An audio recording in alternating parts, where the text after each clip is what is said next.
In today's video, I'm going to show you guys how to build an awesome 4K gaming PC build for in and around a $2,000 budget in today's current market prices. I'm going to walk you through all the parts that I selected for this build and why, a rundown on how exactly you can put it together, and checking out the 4K numbers later on to see if this build really has enough power for that top resolution at a price point that won't break the bank. Let's do this. The Gigabyte Aorus Master 16 is here with a 240Hz 2560 by 1600 display, up to an RTX 5090 laptop GPU with a staggering 24 gigs of VRAM and Max-Q technology. The choice of CPU spans up to a Core Ultra 9 275HX2 with a turbo of up to 5.4 GHz and 24 cores for maximum power. What's more, there's also up to 64 gigs of RAM and room for a Gen 5 NVMe drive for the ultimate in storage speeds. Learn more at the first links in the description below. As with all of my builds, I'm going to start by running through the CPU and GPU combo first of all. This right here is the AMD Ryzen 5 9600X paired up with the AMD Radeon RX 9070 XT. Now, to say that 2025 has been a rough year for the GPU market so far would be an understatement. Now, thankfully, AMD have sort of saved the day with their 9070 XT, which is, in my mind, the best of all the next-gen cards we've seen so far, delivering awesome 1440p high frame rate performance and really great 4K performance too. I mean, just look at it compared to the likes of a much more expensive RTX 5080 in Hogwarts Legacy, where it comes within around 10% on average frame rate, Alan Wake 2, where it actually wins by 0.7 frames per second, and Marvel's Rivals, where it lags a little further behind, but does so, of course, for a much cheaper price point. Now, the only problem is, because it's one of the only good cards that's been released, it can be hard to get your hands on. And while it's now within around 20% of MSRP here in the UK, things in the US are moving, unfortunately, a little more slowly. Now, this particular model is Gigabyte's Elite model, their Aorus Elite model, so it's on the slightly higher end of the spectrum. I'm going to be honest with you, just buy any 9070 XT. It doesn't really matter the make, the model, the size, the color. They're all broadly going to give you the same performance, and in the current market, unfortunately, you can't afford to be too picky. Now, you might think that the Ryzen 5 9600X is a bit low end for a powerful GPU like this, but the truth is, at 4K, the graphics card is more likely to be the bottleneck than the CPU. If we were gaming at 1080p, I would absolutely be going for a faster chip, something like a 7800X3D from last gen or a 9800X3D from the current gen. But if you look at some metrics here of the 9070 XT with a 9800X3D versus with a 9600X, there's a very, very minimal difference, especially at the top end 4K resolution. I've also gone for some snazzy RAM in today's build. I've got a few really interesting Thermaltake components that I actually think might surprise you. One of those is the RAM. This is a 6000 mega transfers kit of the Toughram XG. It's 2 DIMMs, dual channel, and it comes in at a fairly affordable price and pairs up really nicely with the SSD in today's build, Lexar's NM790. This is one of my favorite Gen 4 drives with read and write speeds of about 6 or 7 gigabytes per second. It's very quick. You don't need Gen 5 in this build. It's wildly overkill, and this is going to do a great job. I'm going to come back to the likes of the CPU cooler and the case a little bit later, and instead look at the motherboard before getting the motherboard assembly built up in today's build. Now, this right here is Gigabyte's Eagle X870 Wi-Fi 7, and while X870 may seem a little high-end for this build, it's actually going to be an awesome fit and cost less than some of the B850 boards I've seen out there on the market. It's got all the features and stuff you could possibly need.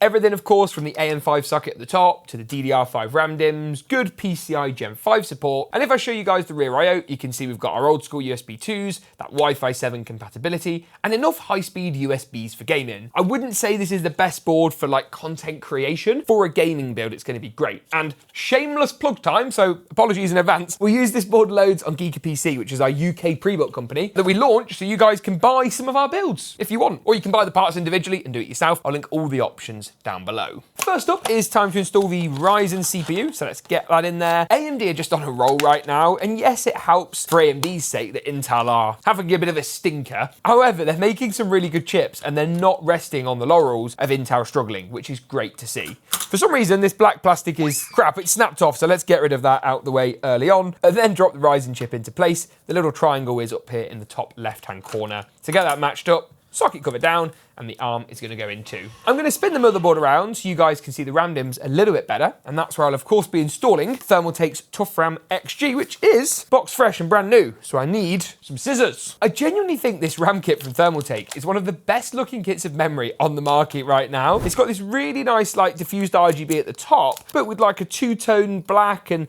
dark grey finish and a little bit of metallic in there. It's really, really very nice. And they're a little bit tall, but they're not horrendously so, and they're not going to cause any incompatibility, especially if you're going the liquid-cooled all-in-one route. You guys have probably seen a million times how to install memory. I'm going to be using the 2nd and 4th slots on my board today. Nice and simple, and as you can see, that's already looking rather nice and actually matches some of the black and grey, that's the wrong way around, the black and grey on the motherboard, which is really, really great to see. NVMe drive is going to be at this stage as well, Lexar's NM790, and I'll be installing it into this very top slot on the motherboard just here. So push the clip back, remove the top heatsink, and then go ahead and slide the 790 into place. Oh, there's two! What the f***? Where've they come from? Well, that's a nice surprise. Slide the drive into place, little something like so, get it in, and you've got a little toolless mechanism on here to make your life nice and easy. And then I'm going to add the M.2 heat shield back into place and get that clipped in too. Now is also a good time to start looking at CPU cooler prep, as very often you'll want to do some stuff before moving the motherboard into the case. And that is where this comes in. This is the Thermaltake MAGFloe 360 Ultra ARGB sync. Thermaltake have been on a bit of a journey in my opinion, and in many ways I've got a massive amount of respect for some of the new products they're bringing out. Now this obviously embraces, some of the big trends right now, which include a massive screen on the AIO, and I think this is up there with probably one of the biggest screens I've seen in a long time. But they've also ditched their proprietary connector, and their ARGB sync line now has the standard 5V ARGB, which thank God, so much better. I can plumb it all into the motherboard, I can get the whole build synced up really nicely, and in my opinion, it's just way better than having proprietary connectors. Now, as if that wasn't enough, you actually get some SWA fans included with this cooler. And what that means is you can replace the fan blades for these reverse blade fans if you so wish. Now, what that means is if you, say, have the radiator at the top of the build, you're intaking, you're pulling air, you're using the radiator as an intake at the top, for example, you can change the fan blades so the fans actually look the right way around, rather than looking at the horrible back plastic bit. So that's a very good approach. Other brands, you obviously have to buy the fans in the right orientation, which I guess is a bit more restrictive, especially if you want to change things around. Broadly speaking though, these fans are actually just very, very good fans that are going to deliver really good performance without being too audibly loud. And it gets better, look at this. They married it together. Really, really simple. I mean, that is about as easy as it gets. That wasn't actually what I came to check though. I came to check the instructions for the cooler, and if I give you guys a nice close-up, you can see it actually leverages the stock AMD plastic brackets. And the eagle-eyed amongst you will realise by looking at the board today, I don't have any on there. I've obviously taken them off for a build before, so I'm going to put the black plastic stock brackets back on and then add the AMD bracket to the Thermaltake cooler. This is an extra step I'm going through because I'm using a board that's not brand new. If you've got a brand new board, you won't have that problem. And with that prep all nicely in the bag, it's time to look at the case for today's build. Thermaltake's View 380 XL. And the best thing I can describe this as is, although the Linearly O11 Vision, the Antec C8 and NZXT's snazzy H6 all had a baby. And I'm not gonna lie, I've had a look at this already and I'm pretty blown away with it. There's a few familiar features, so you can see we've got a full-size tempered glass panel, which hides a dual chamber design. The airflow sacrifice isn't as strong as you might think, because actually behind this really nicely curved panel, which I think I should be able to remove, you can see there's 3 120mm intake fans, and they're angled, like you get in the NZXT H6, to provide more directional airflow that's better for the GPU. This curved piece is a bit like what we saw on APNX's C1 a little while ago, which I really rather like. The side effect is you get a split panel at the back, and this is again fully ventilated, like sort of what you'd see on an O11 series case. And behind this door, we've got room for the power supply, plenty of cable management, and build quality, which feels fantastic. The door, by the way, is removable and is really easy to take on and off, so you can actually remove it while you're building and put it back on when you're done. How clever is that? You also get all the usual stuff like room for some fans at the bottom, and that's actually recessed, meaning once you drop the fans in, they look really, really clean and really kind of made to fit. And you get things like BTF motherboard support, of course, for those next gen, back to front, Project Zero, Project Stealth motherboards, and whatever brand you want to go with. With this being an ATX board in an ATX case, it's really easy. All we got to do is slide it in, get that IO at the back lined up, and then with a bit of alignment, we should be able, yeah, look at that, it's perfect. All the screws and stuff that we need should come included in this little accessory box. Oh, Thermaltake, it's even better.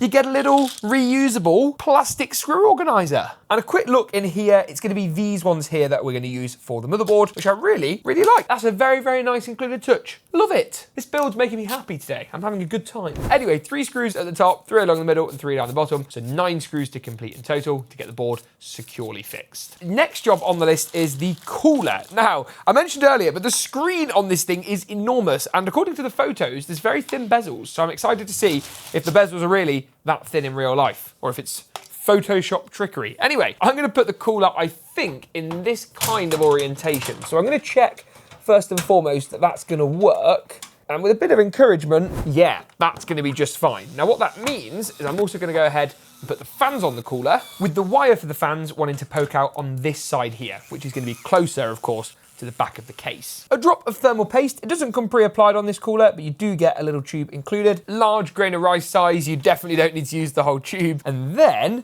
secure the water block onto place. Arguably slightly overkill for the Ryzen 5, which, yes, you could technically cool on an air cooler just fine. However, I do think a nice liquid cooler adds a lot aesthetically to a build, and it's going to improve general airflow, of course, as well, by giving us those exhaust fans, which, if you had an air cooler, you'd still want to buy, and you'd end up just paying extra for.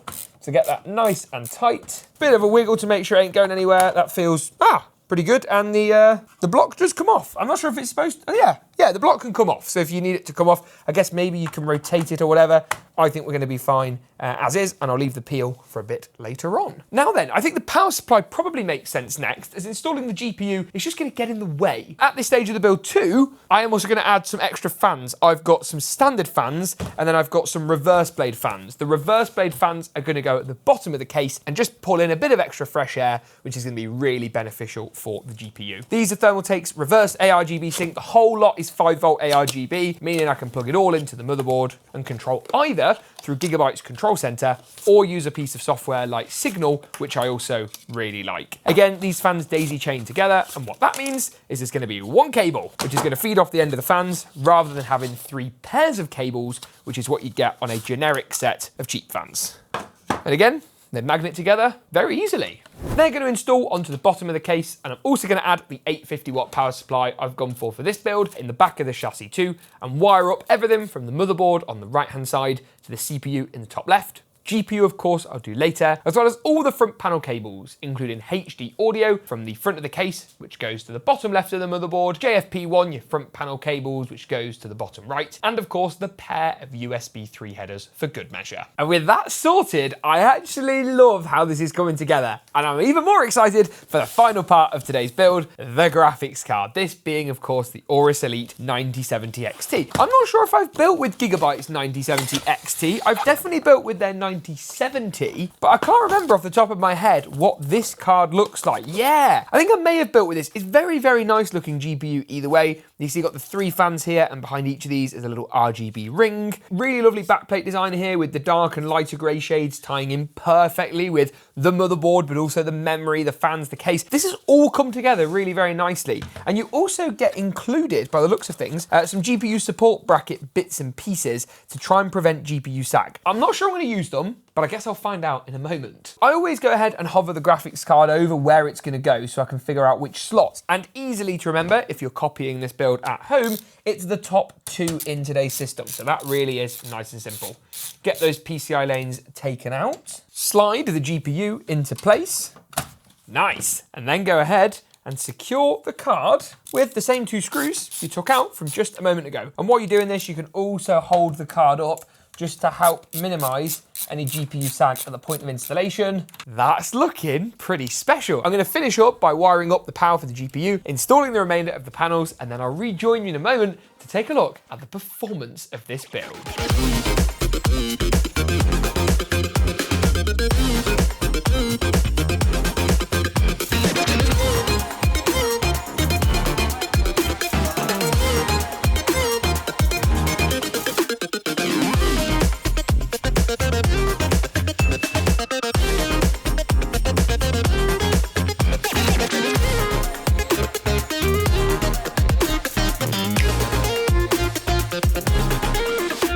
Looking good, but what about performance? Now, I'm losing my voice, so I'm going to try my best to get through this as quickly as possible. All in all, the numbers were really, really good. 4K high, and this build is an absolute beast, especially for the price. All the numbers on your screen were tested at the top-end resolution, apart from Fortnite, which was done at 1080p competitive. Taking a closer look at 102, and Marvel's Rivals sits just below 90 FPS at 4K high on average. Cyberpunk 2077 sits at over 80 frames per second on average, once again, of course, at that high preset. While finally, Doom the Dark Ages, the newest game on our benchmark roster, does really well too, just over 60 frames per second at 4K. If you wanted something a little more competitive, you could tune down to 1440p, but I thought the game looked great, and the frame rate at 4K is certainly what I'd class as being very playable. If you want to buy any of the parts for today's build, they will be linked at the affiliate links in the description below. Thanks for watching, and as always, we'll see you in the next one.